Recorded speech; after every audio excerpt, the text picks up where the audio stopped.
બેસો બેસો.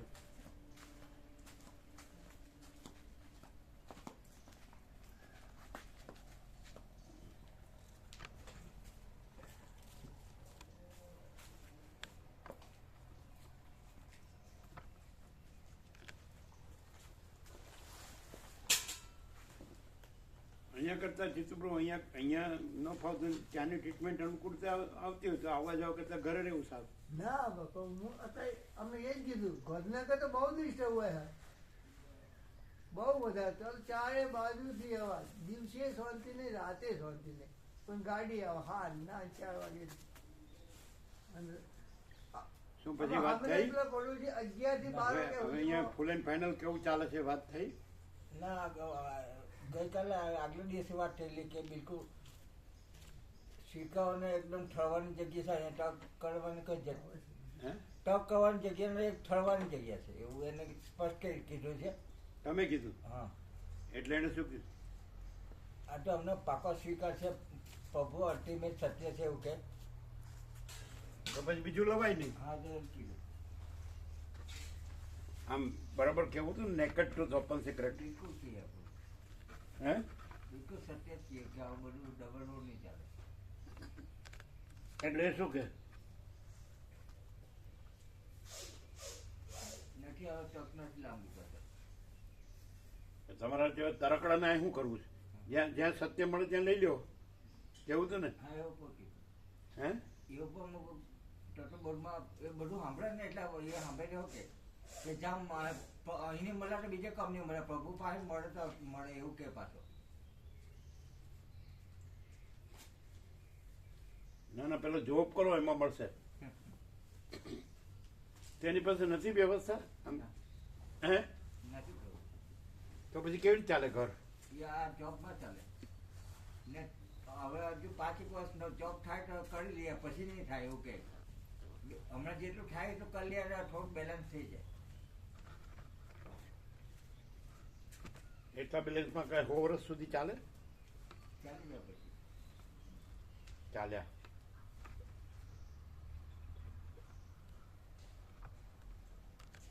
તમે સ્વૈચ્છિક લીધું એટલે તમારે ઓછું ન પડ્યું? કેમ? પેન્શન આવે છે ને, પેન્શન આવે છે. પછી તો ઓછું આવે ને. ના પ્રભુ, જરૂરિયાત ઓછી.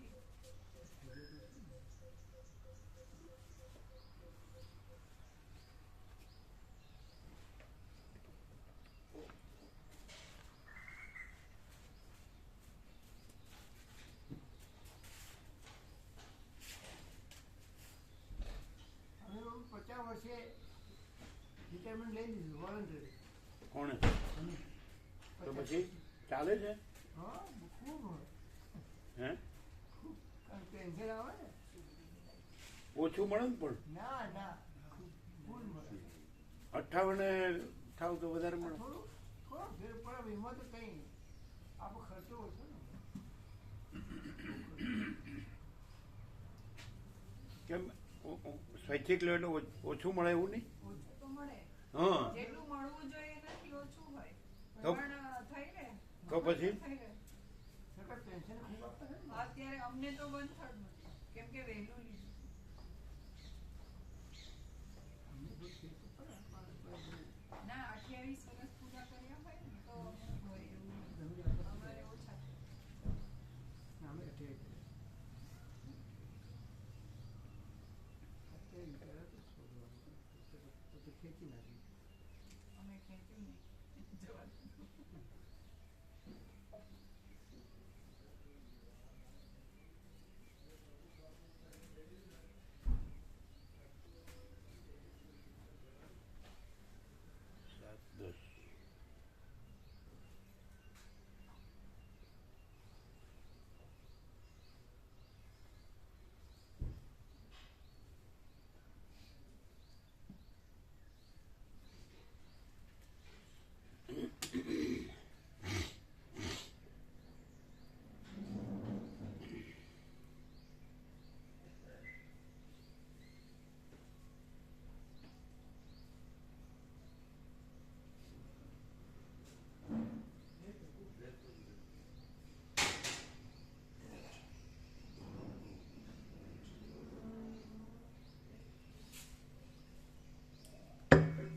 ઓમ ઓમ ઓમ.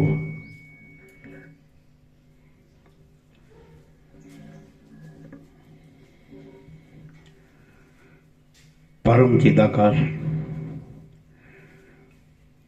परम ज्योति, अखंड ज्योति, महाचिदाकाश, स्वयं प्रकाश, संपूर्ण प्रकाश, पूर्ण ब्रह्म, अनंत तेज घन, अनंत चिद घन, परमाकाश, केवल अनंत शुद्ध तेज घन, परमाकाश, अखिल आत्मा, पूर्ण ब्रह्म, परमात्मा, परम चिदाकाश, परम ज्योति, अखंड ज्योति, अनंत पूर्ण परम चिदाकाश, परम शांति, स्वयं सिद्ध, स्वयं प्रकाश, स्वयं पूर्ण, स्वस्वरूप, यही सब कुछ है, इसके सिवा कुछ नहीं है। शून्यभास, अनंत कोटि, महाकल्पो है ही नहीं। महाचिदाकाश, स्वयं प्रकाश, संपूर्ण प्रकाश, महाचिदाकाश ज्योति, अनंत, अखंड, अभेद, महाचिदाकाश ज्योति, महातत्व, महासामान्य, महाचिदाकाश, स्वसमेध्य, सहज निर्विकल्प, महाचिदाकाश, परम कैवल्य, परम शांति, परम चिदाकाश, अनंत, पूर्ण, निरपेक्ष, सत्य, अनंत, संपूर्ण, अपरिग्रह, निर्भ्रांत, निरपेक्ष। वशिष्ठराम उत्पत्ति प्रकरण राउंड 41वां राउंड।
આદ્ય પરબ્રહ્મ સદગુરુ દેવ કી જય. ઓમ શ્રી પરમાત્મને નમઃ. સદગ્રંથોમાં શિરોમણી શ્રી યોગ વાસિષ્ઠ મહારામાયણ ઉત્પત્તિ પ્રકરણ સર્ગ 8મો, પેજ નંબર 130. Page number 130, સર્ગ 8મો. સારા શાસ્ત્રોના શ્રવણથી તત્વજ્ઞાન થાય છે. આ 8મા સર્ગમાં તત્વજ્ઞાન શાસ્ત્રોથી થાય છે અને સારા શાસ્ત્રોમાં પણ તરત ફળ આપનારો આ ગ્રંથ છે એ કહેવામાં આવશે. રામ બોલ્યા, જે કાંઈ આ દેખાય છે તે સગળું બ્રહ્મરૂપ જ છે. એ વાત કઈ યુક્તિથી જાણવામાં આવે અને શી રીતે સિદ્ધ થાય? જો ન્યાયની રીતિથી એ વિષયનો અનુભવ થાય તો પછી બીજું કશું જાણવાનું બાકી રહે નહીં. રામ બોલ્યા, જે કાંઈ આ દેખાય છે તે સગળું બ્રહ્મરૂપ જ છે. એ વાત કઈ યુક્તિથી જાણવામાં આવે અને શી રીતે સિદ્ધ થાય?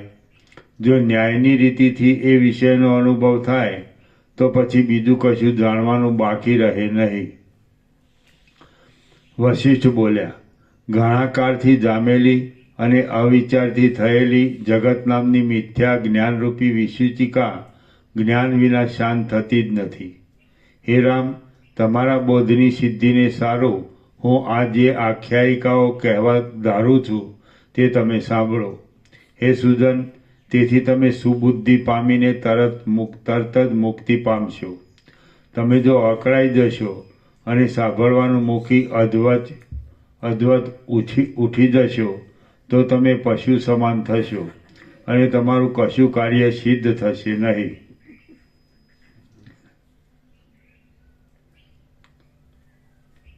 તમે જો અકળાઈ જશો અને સાંભળવાનું મૂકી અધવચ ઉઠી જશો તો તમે પશુ સમાન થશો અને તમારું કશું કાર્ય સિદ્ધ થશે નહીં. મનુષ્ય જો થાકી જઈને પાછો ન ફરે તો તે જે વસ્તુ માગે છે તથા જે વસ્તુ માટે યત્ન કરે છે તે વસ્તુ તે અવશ્ય મેળવે છે. મનુષ્ય જો થાકી જઈને પાછો ન ફરે તો તે જે વસ્તુ માગે છે તથા જે વસ્તુ માટે યત્ન કરે છે તે વસ્તુ તે અવશ્ય મેળવે છે.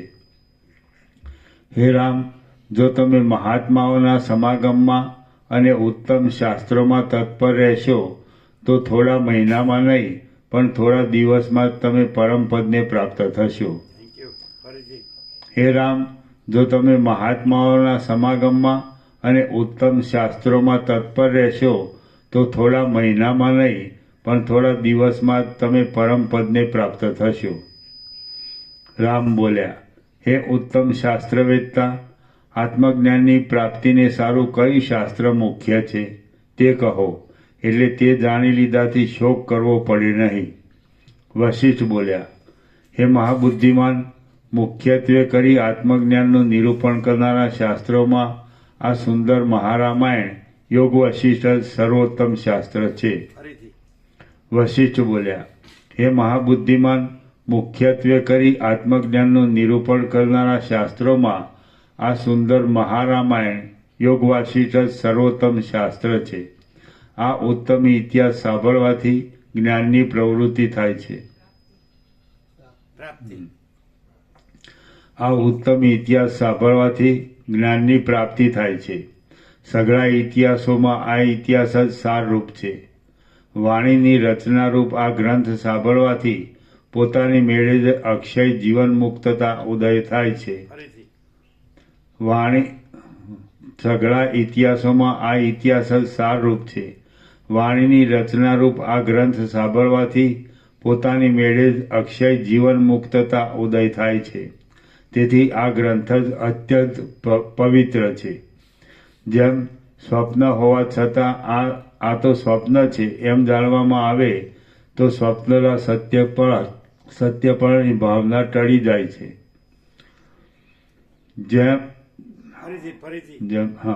જેમ સ્વપ્ન હોવા છતાં આ તો સ્વપ્ન છે એમ જાણવામાં આવે તો સ્વપ્નના સત્યપણાની ભાવના ટળી જાય છે. તેમ આ દ્રશ્ય જગત હોવા છતાં આ બ્રહ્મરૂપ જ છે બ્રહ્મરૂપ બ્રહ્મરૂપ. અમુક સાથે ખોટું. તેમ આ દ્રશ્ય જગત હોવા છતાં આ બ્રહ્મરૂપ જ છે એમ જાણવામાં આવે તો જગતના સત્યપણાની ભાવના ટળી જાય છે. જે આ ગ્રંથમાં છે તે જ બીજા ગ્રંથોમાં છે, અને જે આ ગ્રંથમાં નથી તે બીજા કોઈ ગ્રંથમાં નથી. વિદ્વાનો આ ગ્રંથને સઘળા જ્ઞાન ગ્રંથોના કોષરૂપ સમજે છે. જે પુરુષ આ ગ્રંથને નિત્ય સાંભળે છે તે પુરુષની બુદ્ધિ બીજા ગ્રંથોથી થયેલા પ્રૌઢ ચમત્કારવાળા બોધ કરતાં પણ ઉત્કૃષ્ટ એવા બોધને મેળવે છે. એ વિશે સંદેહ જ નથી. જે પુરુષને કોઈ પાપના ઉદયને લીધે આ શાસ્ત્ર ઉપર રુચિ ન થાય તે પુરુષ ભલે જ્ઞાનના વિષયવાળા કોઈ બીજા ઉત્તમ શાસ્ત્રનો વિચાર કરે. જેમ ઉત્તમ ઔષધ પીવામાં આવતા પોતાની મેળે જ આરોગ્યનો અનુભવ થાય છે, તેમ આ ગ્રંથ સાંભળવામાં આવતા પોતાની મેળે જ જીવન મુક્તપણાનો અનુભવ થાય છે. આ શાસ્ત્ર સાંભળવાથી શ્રોતાને પોતાની મેળે જ નિશ્ચય થશે કે અમે જે કહ્યું છે તે યથાર્થ જ છે, અને અમે વરદાન કે શાપની વાતની પેટે કશું જ ઠોકી બેસાડતા નથી. આ આત્મવિચારમય ગ્રંથની કથાથી જ તમારું સંસાર સંબંધી દુઃખ ટળી જશે. જે દુઃખ ધનથી, દાનથી, તપથી, વેદ સાંભળવાથી, બીજા શાસ્ત્રો સાંભળવાથી કે તે ગ્રંથોમાં કહેલા સેંકડો યત્નો કરવાથી ટળશે નહીં. શ્રી યોગ વાસિષ્ઠ મહારામાયણમાં ઉત્પત્તિ પ્રકરણનો સત્શાસ્ત્ર નિરૂપણ નામનો સર્ગ 8મો સમાપ્ત. સર્ગ 9મો જીવન મુક્તના લક્ષણ તથા આત્માનું સ્વરૂપ. આ 9મા સર્ગમાં જીવન મુક્તના લક્ષણો, તેનું સર્વાત્મકપણું અને પ્રલયમાં પણ અવશેષ રહેનાર આત્માનું સ્વરૂપ કહેવામાં આવશે.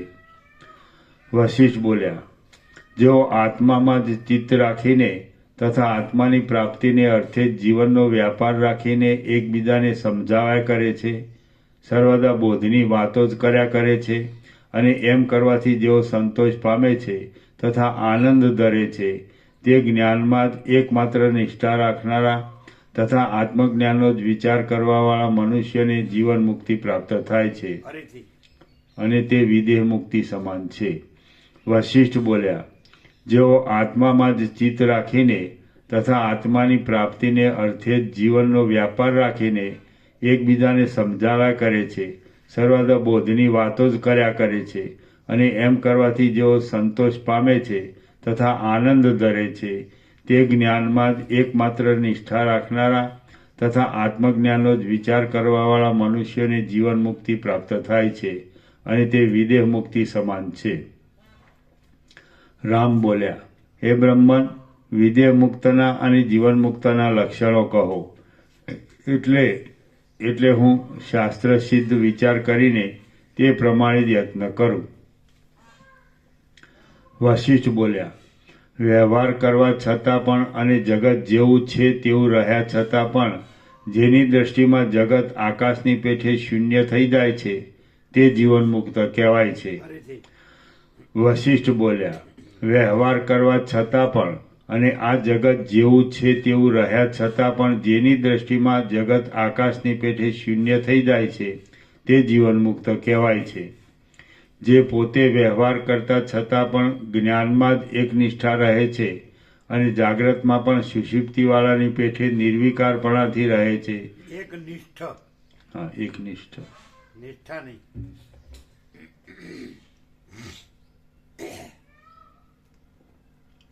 જે પોતે વ્યવહાર કરવા છતાં પણ જ્ઞાનમાં જ એકનિષ્ઠ રહે છે અને જાગ્રતમાં પણ સુષુપ્તિવાળાની પેઠે નિર્વિકારપણાથી રહે છે તે જીવન મુક્ત કહેવાય છે.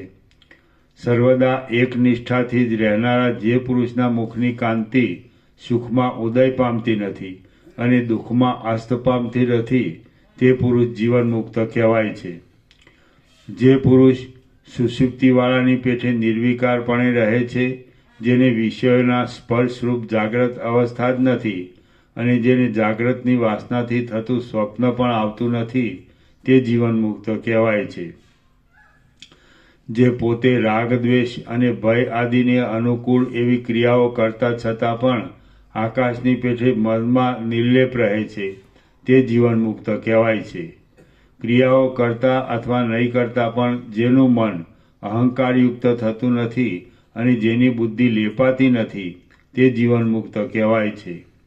સ્વસ્વરૂપમાં એક સ્થિતિથી રહેનારો જે પુરુષ આત્માના પ્રકાશ માત્રથી જગતનો લય થાય છે અને આત્માને આવરણ માત્ર થવાથી જગતની ઉત્પત્તિ થાય છે એમ અનુભવપૂર્વક જાણે છે તે જીવન મુક્ત કહેવાય છે.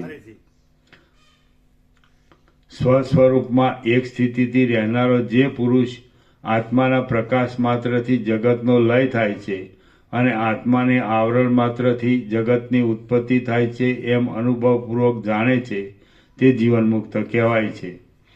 જેનાથી લોકો ઉદ્વેગ પામતા નથી, જે લોકોથી ઉદ્વેગ પામતો નથી અને જે પોતે હર્ષથી, ક્રોધથી તથા ભયથી રહિત હોય છે તે જીવન મુક્ત કહેવાય છે. જે પુરુષ સંસારમાં સત્યતા બુદ્ધિ ટળી જવાને લીધે ચિત્તવાળો હોવા છતાં પણ ચિત્ત વિનાનો હોય છે અને શરીરવાળો હોવા છતાં પણ શરીરથી રહિત હોય છે તે જીવન મુક્ત કહેવાય છે. જે પુરુષ સંસારમાં સત્યતા બુદ્ધિ ટળી જવાને લીધે ચિત્તવાળો હોવા છતાં પણ ચિત્ત વિનાનો હોય છે અને શરીરવાળો હોવા છતાં પણ શરીરથી રહિત હોય છે તે જીવન મુક્ત કહેવાય છે. જે પોતે સર્વ પદાર્થોથી વ્યવહાર કરતા છતાં પણ શીતળ રહે છે અને જે સર્વ પદાર્થોમાં પણ પૂર્ણ સ્વરૂપે રહે છે તે જીવન મુક્ત કહેવાય છે. જ્યારે શરીર કાળને અધીન થાય છે ત્યારે એ પુરુષ જીવન મુક્તની પદવીને છોડે છે અને જેમ પવન નિશ્ચળપણાને પામે છે તેમ તે વિદેહ મુક્તની પદવીને પામે છે.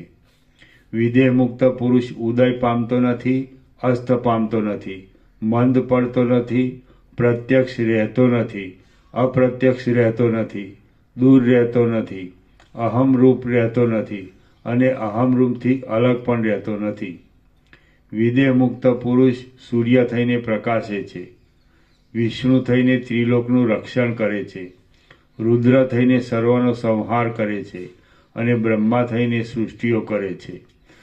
તે આકાશ થઈને પવનોને, ઋષિઓને, સુરોને તથા અસુરોને ધારણ કરે છે અને મેરુ પર્વત થઈને લોકપાલોના પૂર્વના સ્થાનકરૂપ થાય છે. તે પૃથ્વી થઈને લોકોની અખંડ મર્યાદાને સાચવે છે અને ખડ, ગુચ્છ તથા લતાઓ થઈને તે ફળોના સમૂહો આપે છે. અગ્નિ થઈને તે પ્રજ્વલિત થાય છે, જળ થઈને તે દ્રવીભૂત થાય છે, ચંદ્ર થઈને તે અમૃતને ઝરે છે અને હળાહળ થઈને તે મરણ પામે છે. તે તેજ થઈને દિશાઓને પ્રગટ કરે છે, તે અંધકાર થઈને સર્વને અંધ કરે છે, તે આકાશ થઈને અવકાશ આપે છે અને તે પર્વત થઈને રોકી રાખે છે. ચેતનવાળો થઈને તે જંગમ થાય છે, જળ થઈને તે સ્થાવર થાય છે, સમુદ્ર થઈને તે પૃથ્વીરૂપી સ્ત્રીને કંકણની પેઠે વીંટી લે છે અને આવરણ રહિત પરમાત્મા થઈને તે પોતાના પ્રકાશથી વ્યાપેલા બ્રહ્માંડોરૂપી અનેક પરમાણુઓને ફેલાવતા છતાં પણ નિર્વિકાર રૂપે જ રહે છે. ત્રણેય કાળના સંબંધ અને આવરણ રહિત પરમાત્મા થઈને તે પોતાના પ્રકાશથી વ્યાપેલા બ્રહ્માંડોરૂપી અનેક પરમાણુઓને ફેલાવતા છતાં પણ નિર્વિકાર રૂપે જ રહે છે. ત્રણેય કાળના સંબંધવાળું જે કાંઈ આ દ્રશ્ય પ્રકાશે છે, પ્રકાશી ગયું છે અને પ્રકાશ છે તે સગળું એ વિદેહ મુક્ત રૂપ જ છે.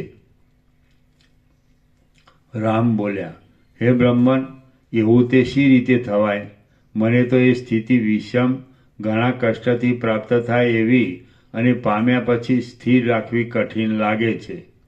વશિષ્ઠ બોલ્યા, હે રામ, મેં આ જે વિદેહ મુક્તની સ્થિતિ કહી છે તે મુક્તિ જ કહી છે. એને અને જે મુક્તિ છે તે જ બ્રહ્મ છે, તે જ નિર્વાણ છે. હવે એ સ્થિતિ શી રીતે પ્રાપ્ત થાય તે વિશે હું કહું છું, તમે તે સાંભળો. હું અને તું આદિ વ્યવહારોવાળું જે કાંઈ આ દ્રશ્ય જોવામાં આવે છે તે વિદ્યમાન છતાં પણ તે ઉત્પન્ન થયું જ નથી એમ સમજવામાં આવે તો એ નિર્વાણ સ્થિતિ મળે છે. હું અને તું આદિ વ્યવહારોવાળું જે કાંઈ આ દ્રશ્ય જોવામાં આવે છે તે વિદ્યમાન છતાં પણ તે ઉત્પન્ન થયું જ નથી એમ સમજવામાં આવે તો એ નિર્વાણ સ્થિતિ મળે છે. રામ બોલ્યા, હે જ્ઞાનીઓમાં ઉત્તમ, જો વિદેહ મુક્ત થયેલા પુરુષો તમારા કહેવા પ્રમાણે ત્રૈલોક્યરૂપ થતા હોય તો તેઓ સંસારરૂપ જ થાય એમ હું માનું છું. વશિષ્ઠ બોલ્યા, જો ત્રૈલોક્ય હોય તો તેઓ ભલે ત્રૈલોક્યના સ્વરૂપને ધારણ કરે, પણ જ્યાં ત્રૈલોક્ય શબ્દથી કહેવાતો કોઈ પદાર્થ જ નથી ત્યાં વિદેહ મુક્ત ત્રૈલોક્ય સ્વરૂપ થાય છે એમ કહેવું બને જ કેમ? માટે આ જગત શબ્દથી કહેવાતો કોઈ પદાર્થ જ નથી. જે કાંઈ જગત છે તે સગળું પરમાર્થ રૂપે અદ્વૈત, શાંત, પ્રકાશની અને આકાશની પેઠે નિર્મળ પરબ્રહ્મ જ છે. માટે આ જગત શબ્દથી કહેવાતો કોઈ પદાર્થ જ નથી. જે કાંઈ જગત છે તે સગળું પરમાર્થ રૂપે અદ્વૈત, શાંત, પ્રકાશની અને આકાશની પેઠે નિર્મળ પરબ્રહ્મ જ છે. મેં ઘણો વિચાર કર્યો તો પણ સોનાના કડામાં મેં નિર્મળ સોના વિના બીજું કાંઈ પણ કડાપણું દીઠું નહીં. જળના તરંગમાં હું જળ વિના બીજું કાંઈ જોતો નથી. જળમાં જે તરંગપણું જોવામાં આવે છે તે મિથ્યા જ જોવામાં આવે છે. વાસ્તવિક રીતે જળમાં તરંગપણું છે જ નહીં. જે ચલન છે તે કોઈ સ્થળમાં કદી પણ પવનથી જુદું હોતું નથી, કારણ કે જે ચલન છે તે વાયુ જ છે. આ પ્રમાણે જગત બ્રહ્મથી જુદું પડતું નથી. જેમ જગતમાં અવકાશ છે તે આકાશ જ છે અને નિર્જળ ભૂમિમાં જે જળ દેખાય છે તે તેજ જ છે, તેમ આ ત્રૈલોક્ય પણ બ્રહ્મરૂપ જ છે. રામ બોલ્યા, હે મુનિ, જે યુક્તિથી જગતનું મિથ્યાપણું જાણીને મુક્તપણું પ્રાપ્ત થાય તે ઉત્તમ યુક્તિ મને કહો. દ્રષ્ટા અને દ્રશ્ય એકરૂપ થઈને પરસ્પર મળી ગયા છે અને તે બંને નથી એવી જ્યારે મનની સ્થિતિ થાય છે ત્યારે દ્રષ્ટા અને દ્રશ્ય એકરૂપ થઈને પરસ્પર મળી ગયા છે અને તે બંને નથી એવી જ્યારે મનની દ્રઢ સ્થિતિ થાય છે ત્યારે નિર્વાણ સ્વરૂપ અવશેષ રહે છે. માટે દ્રષ્ટાને દ્રશ્ય જગતનો જે રીતે અત્યંત બાદ થઈ જાય અને સ્વરૂપે રહેલું એક બ્રહ્મ જ છે એમ સમજાય એવી યુક્તિ તમે મને કહો. હે મુનિ, આ બાબત કઈ યુક્તિથી જાણી શકાય તથા શી રીતે સિદ્ધ થાય? એવો બોધ જો સિદ્ધ થાય તો પછી કાંઈ પણ કરવાનું બાકી રહેતું નથી. વશિષ્ઠ બોલ્યા, ઘણા કાળથી ઘર ગાલી રહેલી આ મિથ્યા જ્ઞાનરૂપી વિસૂચિકા વિચારરૂપ મંત્રથી જ નિર્મૂળ થઈ શાંત થઈ જાય છે. આ રોગ ઘણા કાળથી જામેલો છે, માટે તેને તરત ઉખેડી શકાય એમ નથી, કારણ કે લીસા પર્વત ઉપર ચડવામાં જેટલો પરિશ્રમ થાય છે તેટલો જ પરિશ્રમ ઉતરવામાં પણ થાય છે. આથી અભ્યાસના યોગથી, યુક્તિથી અને ન્યાયની ઘટનાઓથી જે રીતથી જગતરૂપી ભ્રાંતિનો નાશ થાય છે તે રીત હું તમને કહું છું, તમે તે સાંભળો. હે રામ, જ્ઞાનની સિદ્ધિ માટે હું તમને આ જે કથા કહીશ તે તમે સાંભળશો તો તમે બોધ પામીને અવશ્ય મુક્ત થશો. હવે હે રામ, હું તમને ઉત્પત્તિ પ્રકરણ કહું છું. તેમાં તમે આત્મા પોતાનામાંથી ઉત્પન્ન થયેલા જગતથી મુક્ત થઈને રહે છે એ વિષય સમજશો. આ શૂન્યરૂપ ભ્રાંતિરૂપ જગત મૂળે ઉત્પન્ન થયું નથી, છતાં દેખાય છે એ વિષય હું હવે આ પ્રકરણમાં તમને કહું છું. સઘળા પ્રકારોવાળું અને સૂર, અસુર તથા કિન્નરો સાથેનું આ જે સ્થાવર જંગમ જગત જોવામાં આવે છે તે સઘળું જ્યારે ઇન્દ્રાદિકને પણ અંતર્દાન કરી દેનારો મહાપ્રલય આવે છે ત્યારે ક્યાંય પણ જતું રહે છે, નાશ પામી જાય છે, અસત થઈ જાય છે અને અદૃશ્ય થઈ જાય છે. એ પ્રમાણે જગતનો પ્રલય થાય છે ત્યારે વ્યાપક કહી શકાય નહીં એવું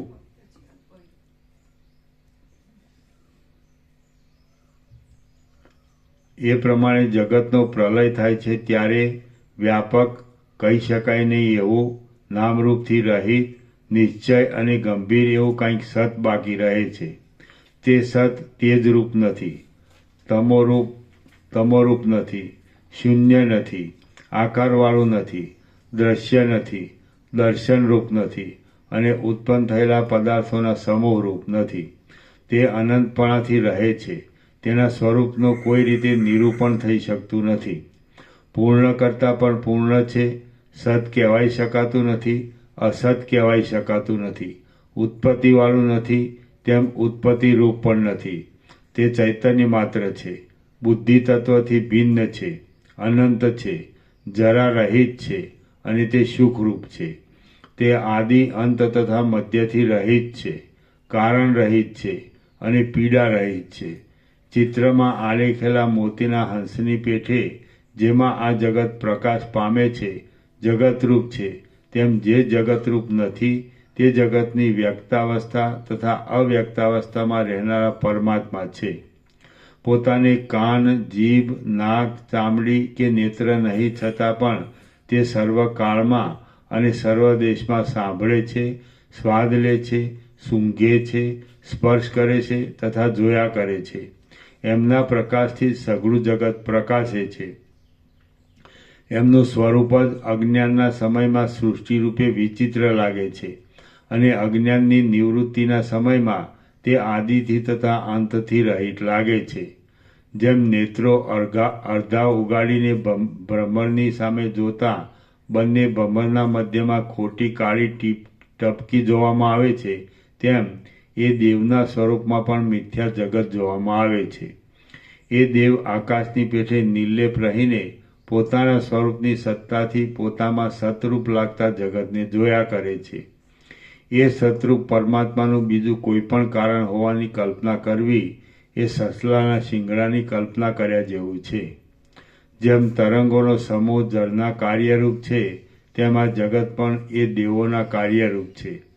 નિરંતર પ્રકાશતા અને ચિત્તરૂપી સ્થાનકોમાં રહેનારા એ ચૈતન્ય માત્ર દેવરૂપી દીવાના પ્રકાશથી સઘળું બ્રહ્માંડ પ્રકાશા કરે છે. એ દેવ ન હોય તો સૂર્ય આદિ આ સઘળા પ્રકાશો અંધકાર સમાન થઈ પડે છે. એ દેવરૂપી તેજમાં બ્રહ્માંડોરૂપી ઝાંઝવાના જળો ઝળક્યા કરે છે. જેમ ઉંબાડિયું ઘૂમવા માંડે છે ત્યારે તેમાં ચક્કર જેવો આકાર દેખાય છે અને જ્યારે તે ઘૂમતું થંભે છે ત્યારે તેમાં એ આકાર દેખાતો નથી. તેમજ એ દેવ જ્યારે મનનું રૂપ ધારણ કરે છે ત્યારે તેમાં જગત દેખાય છે અને જ્યારે તે મનરૂપપણાને છોડી દે છે ત્યારે તેમાં જગત દેખાતું નથી. વ્યાપક અને વિભાગ વિનાના એ દેવના સ્વરૂપમાં જગતની જે ઉત્પત્તિ તથા પ્રલય થાય છે તે કેવળ અવિદ્યાના આવિર્ભાવ અને તિરોભાવને લીધે થાય છે. એ દેવનું વાસ્તવિક રૂપ તો નિર્મળ છે અને અક્ષય છે. જેમ પવનના ચલન અને અચલન કહેવા પૂરતા જ પવનથી જુદા છે પણ વાસ્તવિક રીતે જુદા નથી, તેમ જગતની ઉત્પત્તિ તથા પ્રલય પણ કહેવા પૂરતા જ એ દેવથી જુદા છે પણ વાસ્તવિક રીતે જુદા નથી. કારણ કે એ દેવની સત્તા એવી અખંડિત છે કે તેમાં બીજા કોઈની સત્તા સમાય એમ નથી. એ દેવ સર્વકાળમાં અને સર્વ દેશમાં જ્ઞાની પુરુષોને પ્રકાશમાન છે, અજ્ઞાનીઓને અપ્રકાશિત છે અને મુક્ત પુરુષોને અપ્રકાશિત નથી તેમ પ્રકાશિત પણ નથી. એ દેવ ચલન રહિત છે, કલ્યાણ સ્વરૂપ છે અને શાંત સ્વરૂપ છે. એમાં જ કલ્પાયેલી અવિદ્યાના ચલનથી ત્રણ જગતની ઉત્પત્તિ થાય છે. એ એક જ દેવ અધિષ્ઠાનરૂપ છે અને ભરપૂર સ્વરૂપવાળા છે. જેમ પુષ્પોનો વિનાશ થતાં પણ તેમના પાર્થિવ ભાગનો વિનાશ થતો નથી, તેમ બ્રહ્માંડોનો વિનાશ થતાં પણ એ દેવની સત્તાનો વિનાશ થતો નથી. જેમ ધોળા વસ્ત્રમાં રહેલું ધોળાપણું પ્રત્યક્ષ છે છતાં પણ તેને ગ્રહણ કરી શકાતું નથી, તેમ એ દેવ પ્રત્યક્ષ છતાં પણ ગ્રહણ કરી શકાતા નથી. એ દેવ વાણીથી રહિત છે છતાં પણ બોલે છે, મનથી રહિત છે છતાં પણ મનન કરે છે, સર્વદા તૃપ્ત છે છતાં પણ ભોગવે છે અને તે ક્રિયાના સાધનોથી રહિત છે છતાં પણ ક્રિયા કરે છે. એ દેવ અંગરહિત છે છતાં સર્વ અંગોવાળા છે. તેમને 1000 હાથ અને 1000 આંખ, હસ્ત તથા નેત્રો છે. એ દેવ કોઈમાં રહેલા નથી, છતાં સઘળા જગતમાં વ્યાપેલા છે. એ દેવ ઇન્દ્રિયોના બળથી રહિત છે, છતાં સઘળી ઇન્દ્રિયોની ક્રિયાઓ એનાથી થાય છે. એ દેવ મનથી રહિત છે, છતાં જગતની અંદર આ સઘળી રચનાઓ એમના સંકલ્પથી ઉત્પન્ન થયેલી છે. એ દેવને નહીં જોવાથી સંસારરૂપી મિથ્યા સર્પથી ડરવું પડે છે, પણ એ દેવના દર્શનથી સંસારની સઘળી કામનાઓ અને ભીતિઓ ક્યાંય ભાગી જાય છે. જેમ દીવાનો પ્રકાશ હોવાને લીધે નાટક સંબંધી સઘળી ક્રિયાઓ પ્રવર્તે છે, તેમ અવિચળ અને મહાપ્રકાશ રૂપે સાક્ષી હોવાને લીધે ચિત્તની ચલનરૂપ સર્વ ચેષ્ટાઓ પ્રવર્તે છે. જેમ સમુદ્રમાંથી નાના મોટા તરંગોની પંક્તિઓ ઉઠે છે, તેમ એ દેવમાંથી ઘટ પટ આદિ સેંકડો પદાર્થોની પંક્તિઓ ઉઠ્યા કરે છે. જેમ સોનું, કડા, બાદુબંધ, કેયુર અને ઝાઝર આદિ અનેક રૂપે ઉદય પામે છે, તેમ એ જ દેવ અનેક વ્યવહારિક અને મિથ્યા પદાર્થો રૂપે ઉદય પામે છે. જો એ દેવનો સાક્ષાત્કાર થાય તો તમે, હું અને આ સઘળા લોકો એકરૂપ જ છીએ, અને જો સાક્ષાત્કાર ન થાય તો તમે, હું અને સઘળા લોકો ભિન્ન ભિન્ન છીએ. જળમાં તરંગોની પંક્તિ જળથી અન્ય નથી, છતાં તે અન્ય જેવી લાગે છે. તે અભિન્ન છે, છતાં ભિન્ન જેવી લાગે છે, અને તે અનાદિ છે, છતાં ઉત્પન્ન થયા જેવી લાગે છે, માટે તે મિથ્યા છે. તે જ પ્રમાણે એ દેવમાં દ્રશ્ય પદાર્થોની પંક્તિ અન્ય નહીં, છતાં અન્ય જેવી લાગે છે, અભિન્ન છતાં ભિન્ન જેવી લાગે છે, અને અનાદિ છતાં ઉત્પન્ન થયા જેવી લાગે છે. આથી તે મિથ્યા છે.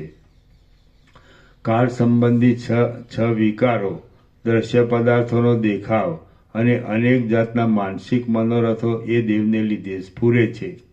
એ દેવના પ્રકાશથી જ જગતનો પ્રકાશ થાય છે. ક્રિયા, રૂપ, રસ, ગંધ, શબ્દ, સ્પર્શ અને અંતઃકરણનું ચૈતન્ય આદિ જે કાંઈ તમારા જાણવામાં આવે છે, તે એ જ દેવ છે, અને જેથી એ સઘળું જાણવામાં આવે છે. તે પણ તે જ દેવ છે. હે સુજન, પ્રમાતા, પ્રમાણ અને પ્રમેય એમાં અખંડિત રૂપે જે સંવિત જ્ઞાન રહેલું છે, તે તમારું સ્વરૂપ છે, એમ તમે એકાગ્ર મનથી સમજો. એ બ્રહ્મ જન્મ રહિત છે, જરા રહિત છે, અનાદિ છે, અવિચળ છે, નિત્ય છે, સુખરૂપ છે, નિર્મળ છે, જાણ્યા પછી દૂર થાય એમ નથી, અત્યંત વંદનીય છે, શુદ્ધ છે, સઘળી રચનાઓથી રહિત છે, કારણોના કારણરૂપ છે, અનુભવરૂપ છે, બીજાથી જણાય એમ નથી, જ્ઞાનરૂપ છે, સર્વરૂપ છે, અને સર્વરૂપ છતાં પણ ગુપ્ત રહેલું છે. શ્રી યોગ વાસિષ્ઠ મહારામાયણમાં ઉત્પત્તિ પ્રકરણનો ઉત્પત્તિ પ્રકરણાર્થ કલ્પન નામનો સર્ગ 9મો સમાપ્ત. સર્ગ 10મો બ્રહ્મના લક્ષણમાં શંકા અને તેનું સમાધાન. આ 10મા સર્ગમાં બ્રહ્મના લક્ષણમાં જે શંકા થઈ છે તેનું સમાધાન કરી તેનું તાત્પર્ય કહેવાશે. રામ બોલ્યા, મહાપ્રલય થતાં જે તત્વ બાકી રહે છે તે નિરાકાર જ રહેવું જોઈએ, એમાં કશો સંશય નથી. પરંતુ એ તત્વ શૂન્ય શા માટે નહીં, અને પ્રકાશ શા માટે નહીં, તમ શા માટે નહીં, પ્રકાશવાળું શા માટે નહીં, તે જ્ઞાતાથી રહિત શી રીતે છે, જીવરૂપ શી રીતે નથી, બુદ્ધિરૂપ શા માટે નથી, અને મનરૂપ કેમ નથી, એ તત્વ કોઈ રૂપ નથી એ શી રીતે, અને સર્વરૂપ પણ છે એ શી રીતે? આ તમારી વચનોની વિચિત્ર ઢબથી તો મારા મનમાં ગૂંચવાડો ઊભો થયો છે, માટે તે તમે દૂર કરો. વશિષ્ઠ બોલ્યા, તમે આ જે પૂછો છો તે મારા અભિપ્રાયને ઓળંગીને પૂછો છો. એ ઘણો વિષમ છે. છતાં જેમ સૂર્ય કશા પણ યત્ન વિના રાત્રિના અંધારાને ભેદી નાખે છે, તેમ હું પણ કશા પણ યત્ન વિના તમારા સંશયને ભેદી નાખીશ. હે રામ, મહાપ્રલયના સમયમાં જે સત વસ્તુ અવશેષ રહે છે તે શૂન્ય નથી. આ વિશે હું જે કહું છું તે તમે સાંભળો. જેમ કોતર્યા વિનાની પૂતળી થાંભલામાં રહેલી છે, તેમ આ જગત પણ તે સમયે બ્રહ્મમાં રહ્યું હોય છે. માટે જગતના અધિષ્ઠાનરૂપ તે બ્રહ્મ શૂન્ય નથી. આવી રીતનો જગતરૂપ જે મોટો આડંબર જોવામાં આવે છે તે સાચો હોય કે ખોટો હોય તો પણ તે જેમાં રહેતો હોય તે પદાર્થ શૂન્ય હોય જ નહીં. જેમ થાંભલો પોતામાં પૂતળી કોતરાયા વિના હોય છતાં પણ પૂતળી વિનાનો નથી, તેમ બ્રહ્મ પણ પ્રલયકાળમાં જગતના પ્રકાશથી રહિત છે છતાં પણ જગત વિનાનું નથી, માટે તે શૂન્ય નથી. હે રામ, જેમ જળમાં તરંગ નથી અને છે પણ ખરા, તેમ બ્રહ્મમાં આ જગત નથી અને છે પણ ખરું. જો દેશ, કાળ, કોતરનાર અને કોતરવાના સાધનો હોય તો થાંભલામાં પૂતળીની રચના થઈ શકે છે, પણ બ્રહ્મમાં તો દેશ, કાળ આદિ સામગ્રીનો સંભવ નથી, તેથી તેમાં જગતની રચના થવી સંભવતી નથી. આમ માનીને વાદીઓ મિથ્યા મૂંઝાયા કરે છે, કારણ કે બ્રહ્મમાં જગતની સ્થિતિ વિશે થાંભલાની પૂતળીનું જે દ્રષ્ટાંત આવે છે તે એક દેશથી સરખું લેવાનું છે, પણ સઘરી રીતે સરખું લેવાનું નથી. જગતની ઉત્પત્તિની સત્તા બ્રહ્મની સત્તાથી જુદી નથી અને તેના પ્રલયની સત્તા પણ બ્રહ્મની સત્તાથી જુદી નથી. તો એવા કેવળ સત અને સ્વરૂપ સ્થિત બ્રહ્મની અંદર જગતની ઉત્પત્તિ થવામાં બીજી કોઈ સામગ્રીની જરૂર નથી. અશૂન્ય પદાર્થને લઈને શૂન્ય શબ્દનો અર્થ કલ્પી શકાય છે અને શૂન્ય પદાર્થને લઈને અશૂન્ય શબ્દનો અર્થ કલ્પી શકાય છે, પણ બ્રહ્મથી ભિન્ન બીજો કોઈ પદાર્થ જ નથી, માટે બ્રહ્મને શૂન્ય કે અશૂન્ય કહેવાય જ કેમ? જે પ્રકાશ છે તે સૂર્યનો, અગ્નિનો, ચંદ્રનો કે તારા આદિનો ધર્મ છે, માટે બ્રહ્મને પ્રકાશ કહી શકાય નહીં. તેમજ એ સૂર્ય આદિ કોઈ પણ યથાર્થ બ્રહ્મમાં નથી, માટે બ્રહ્મ પોતે પ્રકાશવાળું પણ નથી. સૂર્ય આદિ મહાભૂતોના પ્રકાશોનો જે અભાવ છે તે તમ કહેવાય છે. બ્રહ્મ એ કાંઈ તેવા પ્રકાશના અભાવરૂપ નથી, માટે તે તમરૂપ નથી. આકાશની પેઠે સ્વચ્છ એવા એ બ્રહ્મનો જે પ્રકાશ કહેવાય છે તે એના પોતાના અનુભવરૂપ જ છે. તે પ્રકાશનો એ પોતે જ અનુભવ કરે છે, પણ બીજા કોઈને તેનો અનુભવ થતો નથી. આ પ્રમાણે બ્રહ્મ જ્ઞાતાથી રહિત છે. જે બ્રહ્મ તમથી તથા પ્રકાશથી પણ રહિત છે અને અવિનાશી પદ છે, તે આકાશની પેઠે નિર્મળ છે અને તેમાં સઘળું જગત ભ્રાંતિથી જ કલ્પાયું છે, માટે તે બ્રહ્મને જીવરૂપ, બુદ્ધિરૂપ કે મનરૂપ કહી શકાતું નથી. બીલામાં અને બીલાના મધ્યમાં જેમ કશો ભેદ નથી, તેમ બ્રહ્મમાં અને જગતમાં કશો ભેદ નથી, માટે બ્રહ્મ કોઈ અન્ય રૂપ નથી, તેમ સર્વરૂપ છે એમ પણ કહેવાય છે. જેમ જળની અંદર તરંગ છે અને માટીની અંદર ઘડો છે, તેમ જેની અંદર જગત છે તે બ્રહ્મ શૂન્ય કેમ જ હોય? જેમ પૃથ્વીની અંદર રહેલું જળ પૃથ્વીરૂપ નથી, તેમ બ્રહ્મની અંદર રહેલું જગત બ્રહ્મરૂપ ન હોવું જોઈએ, એવી શંકા કરવી નહીં. કારણ કે પૃથ્વી આદિ સાકાર પદાર્થોની ઉપમા નિરાકાર બ્રહ્મમાં યથાર્થ રીતે લાગુ પડે નહીં. બ્રહ્મ આકાશની પેઠે નિર્મળ છે અને તેની અંદર રહેલું જગત પણ આકાશની પેઠે નિર્મળ જ છે. જેમ બ્રહ્મ આકાશથી પણ અધિક નિર્મળ છે, તેમ તેની અંદર રહેલું જગત પણ આકાશથી અતિ નિર્મળ છે. એટલે જેવું બ્રહ્મ છે તેવું જ જગત છે. મરીની અંદર રહેલી તીખાશ જેમ તેના ખાનાર વિના અન્યને જાણવામાં આવતી નથી, તેમ બ્રહ્મનું ચિન્માત્રપણું પ્રલયકાળમાં જીવ નહીં હોવાથી જાણવામાં આવતું નથી. આ પ્રમાણે બ્રહ્મ જે ચિદરૂપ છે તે પ્રલયકાળમાં જીવના અભાવને લીધે ચિદરૂપે ભાસતું નથી. એ સમયમાં જેમ જીવનું જીવપણું નિવૃત્ત થાય છે, તેમ જગતનું જગતપણું નિવૃત્ત થાય છે. જીવ અને જગત બંને બ્રહ્મરૂપ થઈ જાય છે, ત્યારે સઘળા બહારના દેખાવો અને મનની અંદરના દેખાવો પણ બ્રહ્મરૂપ થઈ જાય છે અને બીજું કશું રહેતું નથી. પ્રલયમાં તથા સમાધિના કાળમાં સંપૂર્ણ જગત સુષુપ્તરૂપ થઈ જાય છે અને જ્ઞાનકાળમાં તુર્યરૂપ થઈ જાય છે. સમાધિના કાળમાં જગત સુષુપ્ત થઈ જાય છે, તેથી સઘળા સંસ્કારોના ડાબલારૂપ યોગી સંસાર રહિત થઈને બ્રહ્મરૂપે રહે છે. જ્ઞાનકાળમાં સઘળા સંસ્કારોના ડાબલારૂપ જ્ઞાની વ્યવહારવાળો છતાં પણ સંસ્કાર રહિત બ્રહ્મરૂપે રહે છે.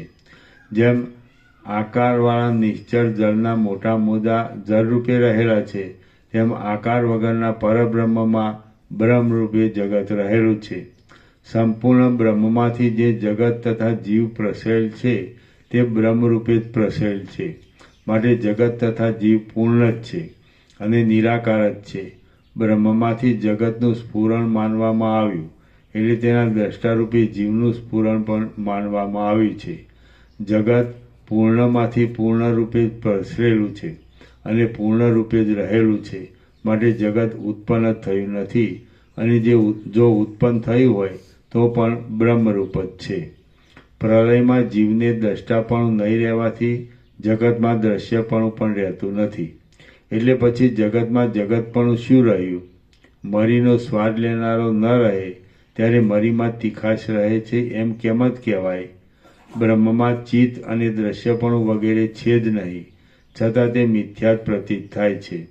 બ્રહ્મમાં કોઈ ઉપાધિ છે જ નહીં, તો પછી તે ઉપાધિમાં બ્રહ્મનું જીવરૂપે પ્રતિબિંબિત થવું પણ કેમ કહેવાય? બ્રહ્મ પરમાણુના પણ કારણરૂપ છે, સૂક્ષ્મ કરતાં પણ અત્યંત સૂક્ષ્મ છે, શુદ્ધ છે, પર છે અને આકાશના ગર્ભ કરતાં પણ અત્યંત શાંત છે. તે દેશકાળ આદિના વિભાગથી રહિત છે, તેથી તે અત્યંત વિસ્તીર્ણ છે. તે આદિ તથા અંતથી રહિત છે, પ્રકાશ માત્ર છે અને પ્રકાશ્ય પદાર્થોથી રહિત છે. બ્રહ્મમાં દ્રશ્ય જ થયું નથી, ત્યારે ચિત્તમાં પ્રતિબિંબિત થયેલો કહેવાતો અને નિરંતર વાસનામય કહેવાતો દ્રષ્ટા જીવ તો ક્યાંથી જ થયો હોય? દ્રશ્યનો ઉદય નહીં થવાથી બ્રહ્મમાં જીવપણું નથી, બુદ્ધિપણું નથી, ચિત્તપણું નથી, ઇન્દ્રિયપણું નથી કે વાસનાપણું નથી. આમ પરબ્રહ્મ બીજાઓને જગતરૂપી મોટા આડંબરથી ભરેલો લાગે છે, પણ અમને તો તે શાંત અને આકાશ કરતાં પણ અધિક શૂન્ય લાગે છે. રામ બોલ્યા, એ અપાર ચૈતન્યમય પરબ્રહ્મનું રૂપ કેવું છે? તમે એ ફરીવાર સારી પેઠે મને કહો, એટલે મારા જ્ઞાનમાં વૃદ્ધિ થાય. વશિષ્ઠ બોલ્યા, મહાપ્રલય થતાં સઘળા કારણોના પણ કારણરૂપ જે પરબ્રહ્મ અવશેષ રહે છે તેનું રૂપ હું કહું છું તે તમે સાંભળો.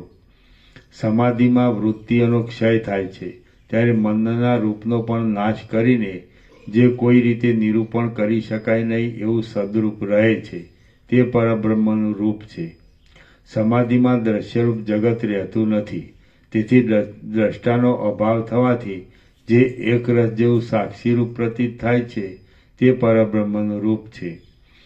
જેને વિશે ભવિષ્યકાળમાં જીવનું સ્વરૂપ થયું માનવામાં આવે છે, તેમ ચૈતન્યનું દ્રશ્યોમાં ઉન્મુખ નહીં થયેલું ચિન્માત્ર નિર્મળ અને શાંત એવું જે રૂપ છે તે પરબ્રહ્મનું રૂપ છે.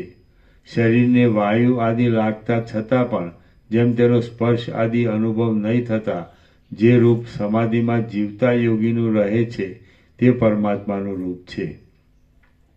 હે નિષ્પાપ, સ્વપ્ન વિનાની માકડ આદિની પીડાથી નહીં તૂટતી અને અંદર પ્રકાશવાળી બુદ્ધિની જે સુષુપ્તિ અવસ્થા છે તે ઘણીવાર સુધી રહે છે, ત્યારે તેનું જે ચૈતન્ય રૂપ છે તે પ્રલયકાળમાં પરમાત્માનું સ્વરૂપ છે. ત્રિપુટીથી રહિત એ ચિદરૂપ પરમાત્માનું જે રૂપ છે તે આકાશના અવકાશ જેવું છે, શિલાના એક રસપણા જેવું છે અને પવનના પૂર્ણપણા જેવું છે. જીવતા છતાં દ્રશ્યનો અને મનનો ત્યાગ કરી દેતા સ્વરૂપની જે પર અને શાંત સ્થિતિ રહે છે તે પરમાત્માનું સ્વરૂપ છે. આનંદમય કોષની અંદર, સૂર્યની અંદર, આકાશની અંદર અને વૃત્તિઓની અંદર જે એક પ્રકાશ સ્ફુરે છે તે પરમાત્માનું સ્વરૂપ છે. બુદ્ધિની વૃત્તિના, પદાર્થોના સ્ફુરણના, પદાર્થોના તથા અજ્ઞાનના સાક્ષીરૂપ અને આદિ અંત વગરનું જે જ્ઞાન છે તે પરમાત્માનું સ્વરૂપ છે. આ જગત કદી ઉત્પન્ન થયું જ નથી, છતાં પણ તે જેનાથી ઉત્પન્ન થયા જેવું જણાય છે અને જેનાથી અભિન્ન હોવા છતાં પણ તે ભિન્ન જેવું જણાય છે તે પરમાત્માનું રૂપ છે. જ્ઞાની પુરુષ વ્યવહારમાં લાગ્યા છતાં પણ તે જે પાષાણના જેવી અવિચળ સ્થિતિમાં રહે છે તથા જે અખંડિત છતાં જગતને અવકાશ આપે છે તે પરમાત્માનું સ્વરૂપ છે. પ્રમાતા, પ્રમાણ અને પ્રમેય એ ત્રણેય જેમાં ઉદય પામે છે. પ્રમાતા એટલે ચિદાભાસ, પ્રમેય એટલે ઇન્દ્રિયોની વૃત્તિઓ, પ્રમાણ એટલે ઇન્દ્રિયોની વૃત્તિઓ અને પ્રમેય એટલે વિષયો. પ્રમાતા, પ્રમાણ અને પ્રમેય એ ત્રણેય જેમાં ઉદય પામે છે અને જેમાં અસ્ત પામે છે તે પરમ દુર્લભ તે પરમાત્માનું સ્વરૂપ છે. બુદ્ધિ આદિથી રહિત એવા જે મોટા અરીસામાં પ્રમેયપણું, પ્રમાણપણું અને પ્રમાતાપણું પ્રતિબિંબિત થયેલું છે તે પરમાત્માનું સ્વરૂપ છે.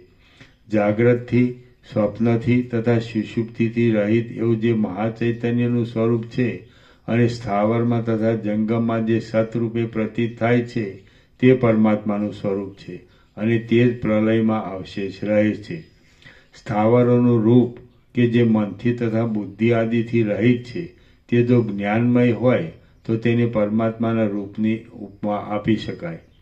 બ્રહ્મા, સૂર્ય, વિષ્ણુ, ઇન્દ્ર અને સદાશિવ આદિનો નાશ થતાં સુખરૂપ સઘળી ઉપાધિઓનો નાશ બ્રહ્મા, સૂર્ય, વિષ્ણુ, ઇન્દ્ર અને સદાશિવ આદિનો નાશ થતાં સુખરૂપ સઘળી ઉપાધિઓનો નાશ થવાથી ભેદ રહિત ચૈતન્ય માત્ર અને જેમાં જગતનો સંગ રહેતો નથી એવું એક પરમ સ્વરૂપ પ્રલયકાળમાં રહે છે. શ્રી યોગ વાસિષ્ઠ મહારામાયણમાં ઉત્પત્તિ પ્રકરણનો મહાકલ્પાંતા વશિષ્ઠ પરમ ભાવ વર્ણન નામનો સર્ગ 10મો સમાપ્ત. સર્ગ 11મો. જગતની સત્તા અધિષ્ઠાનની સત્તાથી જુદી નથી. આ 11મા સર્ગમાં પ્રલયમાં પણ જગતની સત્તા અધિષ્ઠાનની સત્તાથી છે અને સૃષ્ટિમાં પણ અધિષ્ઠાનની જુદી તેની સત્તા નથી એ નિરૂપણ કરવામાં આવશે. રામ બોલ્યા, હે બ્રહ્મન, આવા રૂપથી પ્રકાશતું આ દ્રશ્યરૂપ જગત મહાપ્રલયના સમયમાં બ્રહ્મની અંદર રહેતું નથી ત્યારે ક્યાં રહે છે તે કહો. વશિષ્ઠ બોલ્યા, વાજણીનો દીકરો ક્યાંથી આવે છે અને ક્યાં જાય છે તથા આકાશનું વન ક્યાંથી આવે છે અને ક્યાં જાય છે તે કહો. રામ બોલ્યા, વાજણીનો દીકરો તથા આકાશનું વન તો છે જ નહીં અને થવાના પણ નથી. આમ તેઓ પ્રત્યક્ષ નથી અને પ્રત્યક્ષ નહીં હોવાને લીધે તેમનો પ્રલય થવાનું પણ કહી શકાય એમ નથી. માટે તમે જગતને તેમની ઉપમા આપો છો એ કેમ સંભવે? વશિષ્ઠ બોલ્યા, જેમ વાજણીનો દીકરો અને આકાશનું વન એ કદી પણ નથી તેમ જગત આદિ દ્રશ્ય પણ કદી નથી. એની પેઠે જ જગત ઉત્પન્ન થયું નથી તેમ નાશને પણ પામનારું નથી. જે વસ્તુ પ્રથમ છે જ નહીં તેની ઉત્પત્તિ વળી કેવી હોય? પછી ઉત્પત્તિ ન હોય ત્યારે નાશની તો વાત જ શી હોય? રામ બોલ્યા, જેની ઉત્પત્તિ અને સ્થિતિ પ્રત્યક્ષ છે એવા જગતની વાજણીના પુત્ર આદિ અત્યંત અસત પદાર્થની ઉપમા આપવી ઘટતી નથી. માટે વાજણીના પુત્રની અને આકાશના વનની ઉપમા નહીં આપતા જેમના ઉત્પત્તિ અને નાશ પ્રત્યક્ષ છે તેમની ઉપમાઓ આપો તો અયોગ્ય કહેવાય. વશિષ્ઠ બોલ્યા, જેને ઉપમા આપવાની હોય તેને તેનાથી ભિન્ન પદાર્થની ઉપમા આપવી જોઈએ.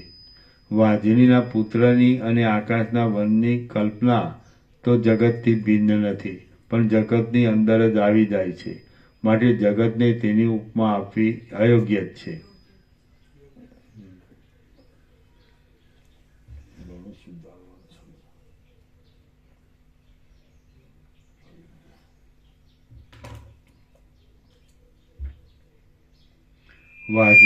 વાજણીના પુત્રની અને આકાશના વનની કલ્પના તો જગતથી ભિન્ન નથી પણ જગતની અંદર જ આવી જાય છે. માટે જગતને તેની ઉપમા આપવી યોગ્ય જ છે. આથી મેં અત્યંત અસત પદાર્થની ઉપમા આપી છે. જગત પણ અત્યંત અસત પદાર્થ જ છે. બીજા કોઈ પદાર્થની ઉપમા નહીં લાગુ પડતા તેના તે પદાર્થની ઉપમા આપવામાં આવે તો આકાશ આકાશ જેવું છે એ વાક્યની પેઠે અનન્ય અલંકારનું ઉદાહરણ થઈ જાય. આ જગત તો પ્રત્યક્ષ દેખાય છે તે અત્યંત અસત કેમ સંભવે એવી શંકા રાખશો નહીં. કારણ કે કેટલાક પદાર્થો અત્યંત અસત છતાં પણ પ્રત્યક્ષ થાય છે. જેમ સુવર્ણના કડામાં કડાપણું પ્રત્યક્ષ દેખાય છે પણ તે અત્યંત અસત છે, તેમ બ્રહ્મમાં જગતપણું પ્રત્યક્ષ દેખાય છે પણ તે અત્યંત અસત છે. જેમ આકાશમાં શૂન્યપણું પ્રત્યક્ષ દેખાય છે પણ તે આકાશથી જુદું નથી. કાજળમાં કાળાપણું પ્રત્યક્ષ દેખાય છે પણ તે કાજળથી જુદું નથી. હિમમાં શીતપણું પ્રત્યક્ષ જણાય છે પણ તે હિમથી જુદું નથી. અને ચંદ્રમાં શીતળપણું પ્રત્યક્ષ જણાય છે પણ તે ચંદ્રથી જુદું નથી. તેમ બ્રહ્મમાં જગતપણું પ્રત્યક્ષ દેખાય છે પણ તે બ્રહ્મથી જુદું નથી. જેમ મરુદેશમાં નદીમાં જળ અને બીજા ચંદ્રમાં ચંદ્રપણું પ્રત્યક્ષ દેખાતા છતાં પણ નથી જ, તેમ બ્રહ્મમાં જગતપણું પ્રત્યક્ષ દેખાતા છતાં પણ નથી જ. આ પ્રમાણે જે પ્રથમ થયું જ નથી તે વર્તમાન કાળમાં પણ હોતું નથી, ત્યારે તેનો નાશ થવાની વાત જ કેમ બને? જો કે બ્રહ્મ જગતનું કારણ કહેવાય છે તો પણ જેમ તડકો છાયાનું કારણ હોય એ સંભવિત છે. જો કે બ્રહ્મ જગતનું કારણ કહેવાય છે તો પણ જેમ તડકો છાયાનું કારણ હોય એ અસંભવિત છે, તેમ ચૈતન્યરૂપ બ્રહ્મ જળરૂપ પૃથ્વી આદિનું કારણ હોય છે એ અસંભવિત છે. માટે જગત મુદ્દલ થયું જ નથી એમ સમજવું. આથી જગતરૂપ કાર્ય કાંઈ ઉત્પન્ન થયું જ નથી, પણ જે બ્રહ્મ છે તે જ જગતને રૂપે ભાસે છે એમ માનવું યોગ્ય છે. પણ અજ્ઞાન જ જગતરૂપે પરિણામ પામ્યું છે એમ કહેવામાં આવે તો પણ અજ્ઞાનનું પરિણામ એ સંવિતનું વિવર્ત જ છે. સંવિત એટલે જ્ઞાન અને વિવર્ત એટલે મૂળ વસ્તુ ન ફરતા તેનું બીજું ભાન થાય તે. સ્વપ્નમાં જે જગત જોવામાં આવે છે તે સંવિતનું વિવર્ત જ છે એ વાત પ્રસિદ્ધ છે. જેમ સ્વપ્નમાં જે ભ્રમરૂપ જગત જોવામાં આવે છે તે સંવિતનો જ દેખાવ છે, તેમ સૃષ્ટિના આરંભમાં જે જગત જોવામાં આવે છે તે બ્રહ્મનો જ દેખાવ છે. આ જે કાંઈ જગત જોવામાં આવે છે તે સર્વદા બ્રહ્મરૂપ જ છે. જગતનો કોઈ પણ સમયે અને કાંઈ પણ પ્રલય થયો નથી અને ઉદય પણ થયો નથી. જેમ દ્રવપણું જળરૂપ જ છે, ચલન વાયુરૂપ જ છે અને દેખાવ પ્રકાશરૂપ જ છે, તેમ બ્રહ્માંડ પણ બ્રહ્મરૂપ જ છે. જેવી રીતે સ્વપ્નને જોનારા પુરુષનું જે જ્ઞાન છે તે સ્વપ્નના નગર જેવું દેખાય છે, તેવી જ રીતે પરમાત્મા જ પોતાના સ્વરૂપમાં જગતની પેઠે પ્રતીત થાય છે. રામ બોલ્યા, હે બ્રહ્મન, આ દ્રશ્યરૂપી ઝેર સ્વપ્નના અનુભવની પેઠે અસત હોય તો તે અત્યંત દ્રઢ રીતે કેમ પ્રતીત થાય છે? સ્વપ્નનો પદાર્થ તો અત્યંત દ્રઢ પ્રતીત થતો નથી. જ્યાં સુધી દ્રશ્યની સ્થિતિ હશે ત્યાં સુધી દ્રષ્ટાનું વારણ થવાનું નથી, અને જ્યાં સુધી દ્રષ્ટાની સ્થિતિ હશે ત્યાં સુધી દ્રશ્યનું વારણ થવાનું નથી. તેમજ એમાંનું એક હશે ત્યાં સુધી બંને બંધ રહેશે, અને એમાંના એકનો ક્ષય હશે ત્યારે બંનેનો મોક્ષ થશે. પણ જ્યાં સુધી દ્રશ્યનો અત્યંત બાદરૂપ ક્ષય સમજાયો નથી ત્યાં સુધી દ્રષ્ટા અને દ્રશ્યનો સંબંધ ટળવાનો નથી. પછી જ્યાં સુધી એ સંબંધ ટળ્યો નથી ત્યાં સુધી મોક્ષની આશા રાખવી વ્યર્થ છે. જો પ્રથમ દ્રશ્ય પદાર્થ હોય અને પછીથી તેનો ક્ષય થતો હોય તો સંસ્કારરૂપે રહેલા દ્રશ્યનો ઉત્પત્તિરૂપ અનર્થાત્મક બંધ શાંત થતો નથી. કારણ કે ચૈતન્યરૂપી અરીસાઓ જ્યાં જ્યાં હોય ત્યાં ત્યાં તેમાં સઘળા દ્રશ્યનું સ્મરણરૂપ મોટું પ્રતિબિંબ પડ્યા વિના રહેતું નથી. જો દ્રશ્ય ઉત્પન્ન થયું ન હોય અને અસ્તિત્વ વિનાનું જ હોય તો દ્રષ્ટા દ્રશ્યથી મુક્ત થઈ શકે છે. હે શ્રેષ્ઠ આત્મજ્ઞાની, એટલા માટે મારા મનમાં મુક્તિના અસંભવની જે શંકા છે તેને તમે યુક્તિઓથી દૂર કરો. હું જ્યાં સુધી દ્રશ્યના અત્યંત અસંભવને બરાબર સમજું નહીં ત્યાં સુધી તમે મને વિસ્તારથી કહ્યા કરો. વશિષ્ઠ બોલ્યા, હે રામ, જગત દ્રઢ રીતે પ્રતીત થાય છે છતાં તે મિથ્યા જ પ્રતીત થાય છે. એ વિષયે હું લાંબી આખ્યાયિકાઓથી કહું છું તે તમે સાંભળો. જેમ પાણીના ધરામાં ધૂળ નીચે બેસી જાય છે તેમ જ્યાં સુધી તમારા હૃદયમાં દ્રશ્યનો અત્યંત અસંભવ બેસી જશે તેમ જ્યાં સુધી તમારા હૃદયમાં દ્રશ્યનો અત્યંત અસંભવ બેસી જશે નહીં, ત્યાં સુધી હું પૂર્વના મહાત્માઓની કથાઓના વાક્યથી તમને તે સમજાવ્યા કરીશ. તમે જ્યારે ભ્રાંતિરૂપ જગતની સૃષ્ટિના અત્યંત અભાવને બરાબર રીતે સમજશો, ત્યારે તમે તત્વમાં વિશ્રાંતિ પામીને વ્યવહાર કર્યા કરશો. જેમ બાણો મોટા પર્વતને વિંધી શકતા નથી, તેમ તમે જ્યારે જગતના અત્યંત અભાવને સમજશો, ત્યારે સ્થૂળ તથા સૂક્ષ્મ વિષયોના પ્રયોજનની, અપ્રયોજનની, લેવાની અને મૂકવાની ચપળ વૃત્તિઓ તમને વિંધી શકશે નહીં. એ આત્મા એક અને અદ્વિતીય જ છે, તેમાં બીજી કોઈ કલ્પના છે જ નહીં. તે છતાં એ આત્મામાં જે રીતે જગત ઉત્પન્ન થયું છે, તે રીતે હું તમને કહી સંભળાવીશ. હે રામ, આ સઘળા બ્રહ્માંડો એ આત્માથી જ પ્રકટ થયા છે. એ આત્મા જ સમષ્ટિ વ્યષ્ટિરૂપ થઈને બહારના પદાર્થો રૂપ તથા માનસિક પદાર્થો રૂપ થાય છે. તે પોતે જ જગત રૂપે ઉત્પન્ન થાય છે અને તે પોતે જ પ્રલય રૂપે લય પામે છે. શ્રી યોગ વાસિષ્ઠ મહારામાયણમાં ઉત્પત્તિ પ્રકરણનો પરમાર્થ વર્ણન નામનો સર્ગ 11મો સમાપ્ત. સર્ગ 12મો અધ્યારોપ અને અપવાદ. આ 12મા સર્ગમાં અપવાદથી જગતનો અત્યંત અસંભવ કહેવા માટે પ્રથમ તેને ઘટતો સૃષ્ટિનો અધ્યારોપ કહેવામાં આવશે. વશિષ્ઠ બોલ્યા, એ શાંત અને અત્યંત પવિત્ર પરમ પદમાંથી આ જગત જે પ્રકારે ઉત્પન્ન થયું છે, તે પ્રકારે તમે ઉત્તમ બુદ્ધિથી સાંભળો. જેમ પ્રત્યેક પુરુષ પોતાનું શાંત સ્વરૂપ સ્વપ્નની પેઠે વિવત પામે છે, તેમ સઘળા જીવોને એકઠું શાંત સ્વરૂપ જ સૃષ્ટિની પેઠે વિવત પામે છે. એ સર્વ સ્વરૂપ પરબ્રહ્મનો જગતરૂપે વિવત થવામાં જે ક્રમ છે, તે તમે સાંભળો. આ સઘળું જગત સર્વદા સ્વાભાવિક રીતે અનંત પ્રકાશરૂપ એ ચૈતન્યમણીની સત્તારૂપ જ છે. તે પોતાના સ્વરૂપમાં જ કંઈક દ્રશ્યપણાને પામે છે. અહંકારના અધ્યાસ વગરનું અને આકાશ કરતાં પણ સૂક્ષ્મતાવાળું એ શુદ્ધ તત્વ ભવિષ્યમાં થનારા નામરૂપોના અનુસંધાનોથી પ્રથમ કંઈક કલ્પનાવાળું થાય છે.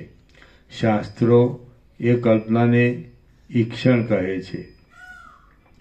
તે ઈક્ષણવાળી એ પરમ સત્તા ઈક્ષણરૂપ વૃત્તિમાં પ્રકટ થયેલા ચૈતન્યને લીધે વાણીના વ્યવહારની કંઈક યોગ્યતા મેળવે છે અને તેથી તે ઈશ્વર એવું યોગ્ય નામ ધારણ કરે છે. પછી ઘણા કાળની ભાવનાથી ઈક્ષણ વૃત્તિ દ્રઢ થાય છે, એટલે એ જ સત્તા સૂક્ષ્મ પ્રપંચપણાને પકડે છે અને પોતાના પરબ્રહ્મપણાને વિસ્મરણથી છોડી દે છે. ત્યારે તે સત્તા ભવિષ્યમાં જીવ અને હિરણ્યગર્ભ આદિ નામોવાળી થાય છે. આમ જે બ્રહ્મ સત્તા છે, તે જ એવી રીતની ભાવનાઓને લીધે સંસારની સ્થિતિમાં તત્પર થાય છે. એ સત્તાનો સ્વભાવ જ આવો છે. આથી જેમ રજ્જુમાં સર્પભાવ ઉત્પન્ન થાય છે, તેમ તે સત્તામાં જીવ તથા હિરણ્યગર્ભ આદિ ભાવ ઉત્પન્ન થાય છે. હવે એ સત્તામાં જીવ ભાવ ઉત્પન્ન થાય છે, એટલે પછી તરત જ શૂન્યરૂપ આકાશપણું ઉદય પામે છે. એ આકાશ શબ્દ આદિ તન્માત્રાઓના બીજરૂપ છે અને ભવિષ્યના નામોને પ્રકાશ આપનાર છે. તે પછી કાળની સત્તાની સાથે અહંકારનો ઉદય થાય છે અને તે ભવિષ્યમાં થવાની જગતની સ્થિતિના મુખ્ય બીજરૂપ છે.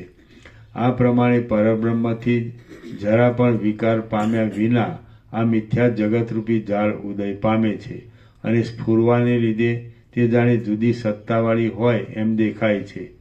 અહંતાના ઉદયને અનુસરીને ભાસનારું એ બ્રહ્મતત્વ આ સંકલ્પભાવ જગતરૂપી સંકલ્પભાવ જગતરૂપી વૃત્તના બીજરૂપ છે. આ અહંકારનો ઉદય થાય છે, તે પછી અહંકારના એક દેશ જેવો અને ચલન શક્તિવાળો વાયુ ઉદય પામે છે. અહંકારવાળી એ જ બ્રહ્મસત્તા આકાશની તન્માત્રા રૂપ શબ્દની ભાવનાને લીધે આકાશ કરતાં કંઈક ગાંઠી થાય છે અને શબ્દ રૂપે પ્રતીત થાય છે. એ શબ્દ સઘળા ભવિષ્ય પદાર્થોનો વાચક થાય છે. શબ્દના સમૂહરૂપ વૃક્ષના બીજરૂપ છે. શબ્દના સમૂહરૂપ વૃક્ષના બીજરૂપ છે, વેદરૂપે પ્રકાશ પામે છે અને પદો, વાક્યો તથા પ્રમાણો એ નામોથી ઓળખાય છે. એ પ્રમાણે વેદરૂપપણાને પામેલા બ્રહ્મ તત્વમાંથી સઘળું જગત ઉત્પન્ન થાય છે. જે શબ્દોનો ઉદય થાય તે શબ્દોના વાચ્ય પદાર્થો રૂપે પણ એ જ તત્વ પ્રતીત થાય છે. એક જાતના વાયુરૂપ પ્રાણને ધારણ કરવાથી એ બ્રહ્મસત્તા જીવ કહેવાય છે. અનેક રૂપોવાળા જુદા જુદા દેહોની ભવિષ્યની પ્રાપ્તિથી તે જીવના વ્યષ્ટિભાવ અનેક નામે થાય છે. ભવિષ્યના 14 બ્રહ્માંડોમાં રહેવાથી 14 પ્રકારવાળા અને પ્રાણવાયુ સાથે સંબંધ ધરાવનારા એ જીવો ચૈતન્યમાંથી બ્રહ્માંડોમાંથી ખાડાઓમાં પ્રસરે છે. જેમાં પ્રથમ નામ કે ગતિ કાંઈ પણ હોતું નથી, તે જ ચૈતન્ય તુરત સ્ફુરણ પામીને ક્ષણ માત્રમાં ભાવનાને લીધે સ્પર્શરૂપ થાય છે. સ્પર્શોના ઓગરૂપી વૃક્ષના બીજરૂપ એ જ ચૈતન્ય આવહ અને પ્રવાહ આદિ પવનો રૂપ થાય છે અને તે પવનો રૂપ થયેલા ચૈતન્યમાંથી સર્વ પ્રાણીઓની ક્રિયારૂપ ગતિ ફેલાય છે. એ જ ચૈતન્યમાં પ્રકાશની ભાવનાને લીધે પ્રકાશ તેજનો અનુભવ થાય છે અને તે તેજમાં અનેક ભવિષ્ય રૂપોના સમષ્ટિભૂત રૂપનો અનુભવ થાય છે. રૂપમાંથી સૂર્ય અને અગ્નિ આદિ વ્યષ્ટિ રૂપો ઉત્પન્ન થાય છે. તે રૂપ જ અનેક રૂપોના ઓગરૂપી વૃક્ષનું બીજ છે. એટલે તેમાંથી જુદા જુદા વ્યષ્ટિ રૂપોના ભેદથી સંસાર ફેલાય છે. એ જ ચૈતન્ય હું જળના રસના સમુદાય રૂપ છું એવી ભાવનાને લીધે રસરૂપ થઈ જાય છે. સાકાર પદાર્થોનો જીભથી સ્વાદ લેતા જે પ્રતીતિ થાય છે તે રસ તન્માત્રા કહેવાય છે. જળોના ભવિષ્યના વિલાસોરૂપ એ રસ વ્યષ્ટિ રસરૂપી વૃક્ષના બીજરૂપ છે. એટલે તેમાંથી પરસ્પર સ્વાદોની વૃદ્ધિ થતાં સંસાર વિસ્તાર પામે છે. એ જ ચૈતન્ય હું પૃથ્વી છું એવા સંકલ્પરૂપ થાય છે ત્યારે તે પૃથ્વીના ભવિષ્યના ભેદોને યોગ્ય થાય છે અને સંકલ્પોને લીધે જ પોતામાં ગંધપણાને દેખે છે. ભાવિ ભૂગોળપણાને લીધે એ જ મનુષ્ય આદિ આકૃતિઓનું બીજ છે. સર્વના આધારરૂપે પૃથ્વીરૂપ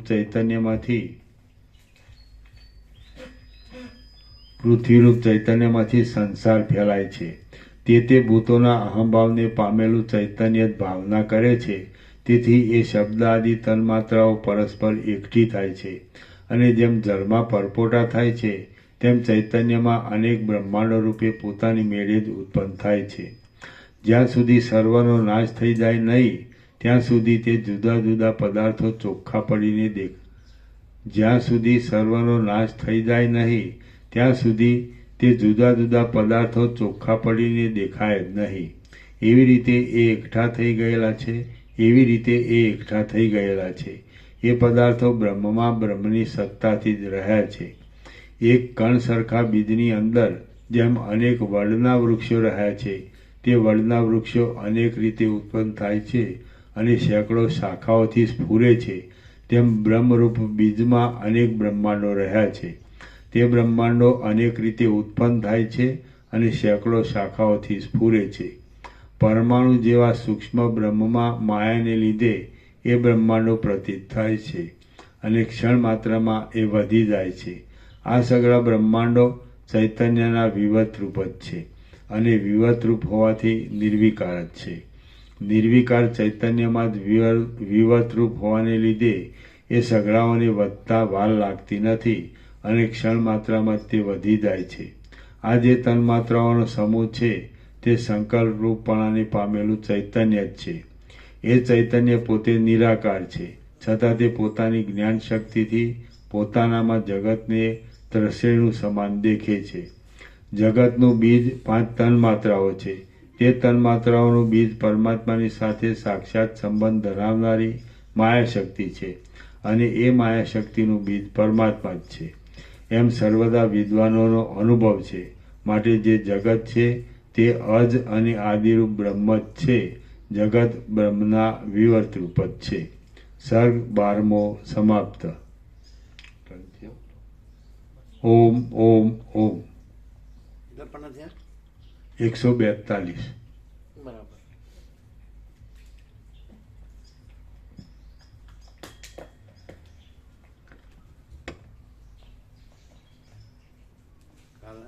કાલે 130 હતા ને બરાબર પ્રસાદ આપી દીધો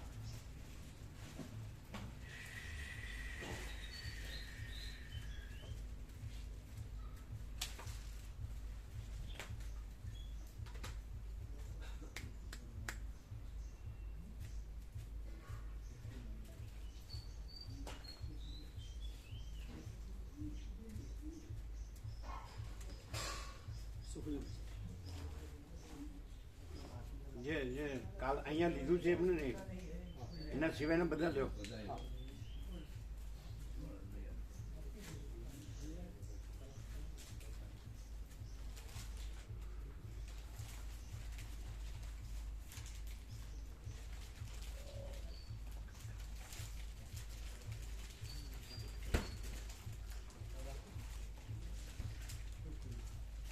તમે લોકો લેજો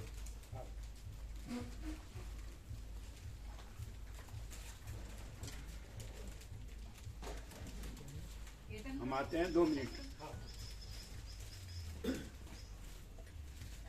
ડોક્ટર ને બતાવવાનું કીધું છે કીધું છે આ શુક્રવારે જવાનું હતું ને એટલે એને કીધું છે આપણે 1 વીક પછી બતાવવાની વાત થઈ હતી ને બતાવવાનું છે જગ્યા છે ક્યાંથી થઈ જાય તો એક ભાવે ગયા પાછા અમે આવીશું ને પ્રભુ ઉપર તો પાછા આવી જશે 1 જણ હવે 5 જણમાંથી 1 જણ રોકાય અને પછી અમારે પાછા જઈશું ને દવા લઈને તો પાછા સાથે પાછા અમે આવે ઉભા છે હા અહીંયા હોય જ છે અમે અમને લાભ મળશે આના માટે ગયા હતા એટલે આવ્યા હતા ને પેલા શું નામ છે પેલા જવાન એમના ડ્રાઈવર બીજા मलिक प्रभु मलिक क्या नाम है मलिक મલિક એ આવ્યા હતા ને અમારા આઈ કાર્ડ મળશે હવે આવી જશે હવે આધાર કાર્ડ પેલા કાલે ફોર્મ આવ્યું હતું ભરવાનું સહી કરવાનું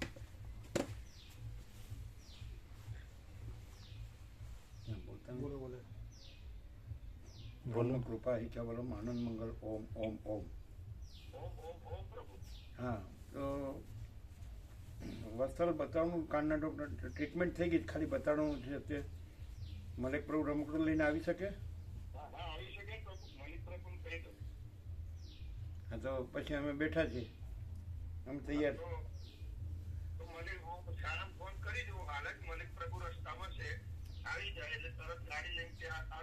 ક્યાં છે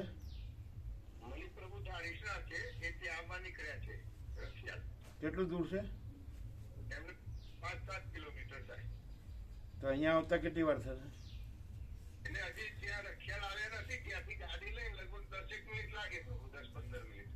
હા તો પછી તરત જ મોકલો તરત જ જવું પડે તો અમે બેઠા છીએ બ્રહ્મ કૃપા હિ કેવલમ આનંદ મંગલ ઓમ ઓમ ઓમ બધાની તબિયત સારી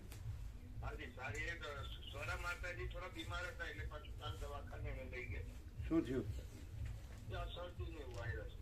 હા હા ઓમ ઓમ ઓમ બેઠા છીએ હો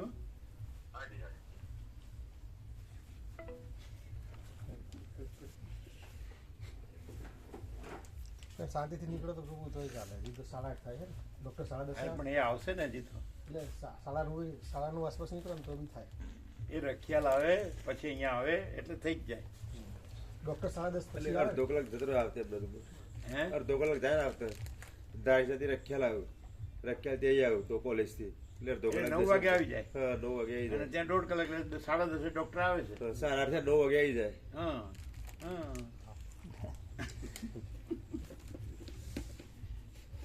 અમે પછી હવે ચા કેન્સલ કરો ચા પ્રસાદ પણ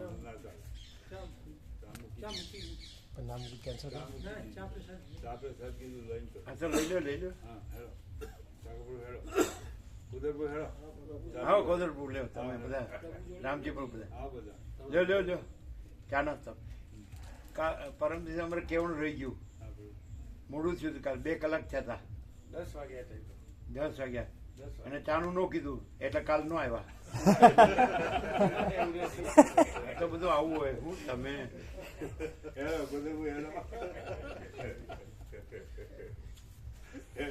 પરમજી 2 કલાક બેસાડે ને ચા નો આપીને ના, એવું કંઈ નથી. તમે ચા પીને આવ્યો હા પીને જ આવું છું ડેલી ચા નાસ્તો કરીને જ આવું છું. એમ હા ચાલો અમારા 6:30 ચા નાસ્તો તૈયાર થઈ ગયો. અમે કીધું એટલે કાલ નો આવ્યા